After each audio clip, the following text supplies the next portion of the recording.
5 kunci ikhtiar meraih hidayah Allah Subhanahu wa Ta'ala. Jangan lupa subscribe ya. Dengarkan sampai selesai. Lo perlu dengarkan kembali sampai hati Anda tersentuh untuk tidak berbuat dosa dan menentang azab dari Allah SWT, karena sesungguhnya Allah SWT dan Rasul para utusannya sangat menyayangi kita. Dengan menyebut nama Allah yang Maha Pemurah lagi Maha Penyayang. Segala puji bagi Allah, Tuhan semesta alam. Maha Pemurah lagi Maha Penyayang. Yang menguasai di hari pembalasan. Hanya Engkaulah yang kami sembah, dan hanya kepada Engkaulah kami meminta pertolongan. Tunjukilah kami jalan yang lurus, yaitu jalan orang-orang yang telah Engkau beri nikmat kepada mereka. Bukan jalan mereka yang dimurkai dan bukan pula jalan mereka yang sesat. Kata ikhtiar persamaan katanya adalah usaha. Allah berfirman dalam surat Al-Isra ayat 19. Dan barang siapa yang menghendaki kehidupan akhirat dan berusaha berikhtiar ke arah itu, dengan sungguh-sungguh sedang ia adalah mukmin, maka mereka itu adalah orang-orang yang usahanya, ikhtiarnya, dibalasi dengan baik. Sedangkan kata hidayah persamaan katanya adalah tuntunan atau petunjuk dari Tuhan. Allah Subhanahu wa Ta'ala telah berfirman dalam surat Az-Zukhruf ayat 27. Tapi aku menyembah Tuhan yang menjadikanku, karena sesungguhnya Dia akan memberi hidayah kepadaku. Adapun langkah-langkah ikhtiar untuk meraih hidayah dari Allah Subhanahu wa Ta'ala, maka kita dianjurkan bersikap baik tutur kata maupun perbuatannya, antara lain. Pertama, tidak boleh sombong atau takabur. Biasakan melakukan ucapan insya Allah jika ada maksud atau menjawab. Menukil surat Luqman ayat 18. Dan janganlah kamu memalingkan mukamu dari manusia karena sombong, dan janganlah kamu berjalan di muka bumi dengan angkuh. Sesungguhnya Allah tidak menyukai orang-orang yang sombong lagi membanggakan diri. Quran Surat Al-Hujurat ayat 1. Hai orang-orang yang beriman, janganlah kamu mendahului Allah dan Rasul-Nya dan bertakwalah kepada Allah. Sesungguhnya Allah Maha Mendengar lagi Maha Mengetahui. Kedua, selalu menggunakan akal dan berpikir yang ma'ruf, adil dan benar. Menukil surat Al-Maidah ayat 100. Katakanlah, tidak sama yang buruk dengan yang baik. Meskipun banyaknya yang buruk itu menarik hatimu, maka bertakwalah pada Allah. Hai orang-orang berakal, agar kamu mendapat keberuntungan. Surat Ar-Rum ayat 21.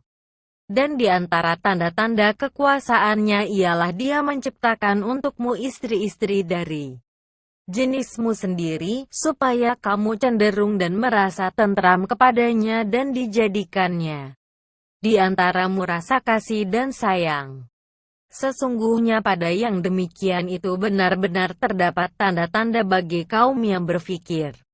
Ketiga, sebanyak berzikir, misalnya, La ilaha illallah Muhammadur Rasulullah, setiap pagi dan petang. Kalimat, La ilaha illallah, menukil surat Muhammad ayat 19.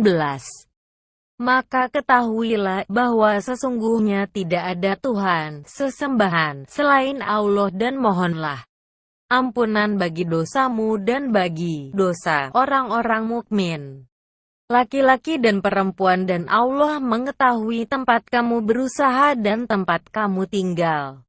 Kalimat, Muhammadur Rasulullah, menukil surat Al-Fat ayat 29. Muhammad itu adalah utusan Allah dan orang-orang yang bersama dengan Dia adalah keras terhadap orang-orang kafir, tetapi berkasih sayang sesama mereka. Kamu lihat mereka ruku dan sujud mencari karunia Allah dan keridhoannya. Tanda-tanda mereka tampak pada muka mereka dari bekas sujud. Demikianlah sifat-sifat mereka dalam Taurat dan sifat-sifat mereka dalam Injil, yaitu seperti tanaman yang mengeluarkan tunasnya, maka tunas itu menjadikan tanaman itu kuat. Lalu menjadi besarlah dia dan tegak lurus di atas pokoknya. Tanaman itu menyenangkan hati penanam-penanamnya karena Allah hendak menjengkelkan hati orang-orang kafir dengan kekuatan orang-orang mukmin. Allah menjanjikan kepada orang-orang yang beriman dan mengerjakan amal yang soleh di antara mereka ampunan dan pahala yang besar. Keempat, selalu menghatamkan Al-Quran, minimal setiap harinya 1 ain. Menukil surat Ibrahim ayat 52.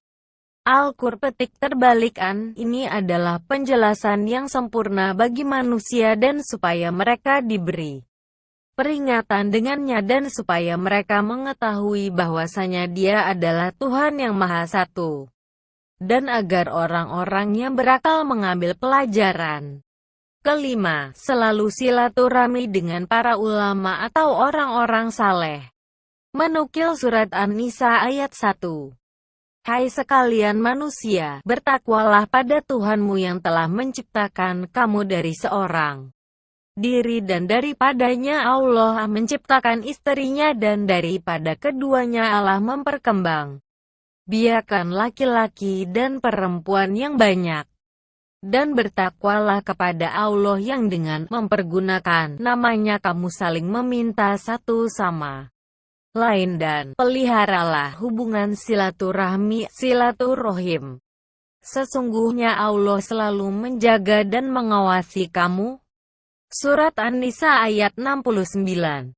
Dan barang siapa yang mentaati Allah dan Rasul-Nya, mereka itu akan bersama-sama dengan orang-orang yang dianugerahi nikmat oleh Allah, yaitu nabi-nabi, para orang jujur, orang-orang yang mati syahid dan orang-orang soleh dan mereka itulah teman yang sebaik-baiknya.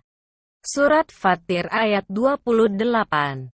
Dan demikian pula di antara manusia, binatang-binatang melata dan binatang-binatang ternak ada yang bermacam-macam warnanya dan jenisnya. Sesungguhnya yang takut kepada Allah di antara hamba-hambanya hanyalah ulama. Sesungguhnya Allah Maha Gagah lagi Maha Pengampun. Dari Abdullah bin Amr radhiyallahu ta'ala anhu, bahwa Nabi Shallallahu alaihi wasallam bersabda, sampaikanlah dariku walau hanya 1 ayat. HR Bukhari. Ya Allah, berikanlah manfaat atas ilmu yang Engkau ajarkan kepada kami serta ajarkanlah kepada kami ilmu yang bermanfaat. Dan mohon tambahkanlah ilmu kepada kami. Berikanlah kemudahan untuk mengamalkannya. Semoga Allah menambahkan taufik dan kebenaran pada kami dan Anda.